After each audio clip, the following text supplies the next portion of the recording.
seeing because he's recording. You can tell how slow they were going.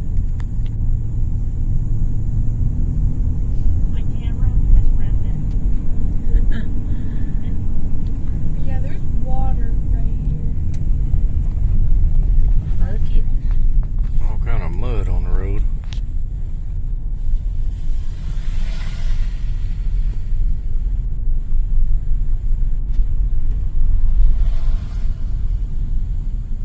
A while ago there was water on the road right there.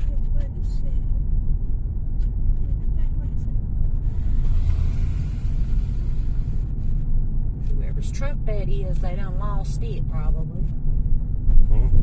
That truck that's over there, it was underwater, halfway underwater a while ago.